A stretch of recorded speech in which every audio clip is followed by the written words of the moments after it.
পুনৰবাৰ মৰম জনাই এছৱাই ভ্লগলৈ সকলোকে আদৰণি জনালোঁ। এতিয়াতো ৰবাব টেঙাৰ বতৰ। বাৰীলৈ গৈ টেঙা পাৰি আনিলোঁ।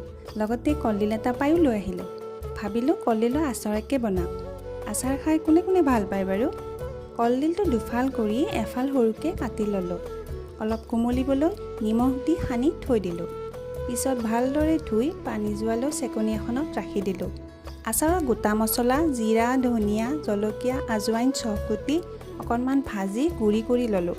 সৰিয়হো পেষ্ট বনাই ল'লোঁ। কেৰাহীত তেল দি গৰম হোৱাত ফোৰণ দিলোঁ। সৰুকৈ কুটি লোৱা নহৰু আদা দি সৰিয়হ পেষ্টখিনি দিলোঁ। অকণমান ভাজি জোখমতে নিমখ, হালধি আৰু জলকীয়া গুড়ি দিলোঁ। লগতে কলডিলখিনি দি 5 পৰা 8 মিনিটমান ভাজি ল'লোঁ। 3-4 চামুচমান মাষ্টাৰ্ড চচ দিলোঁ।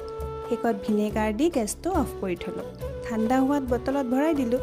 ৰেচিপিটো কেনে পালে জনাব দেই। আজিলৈ এৰিছোঁ।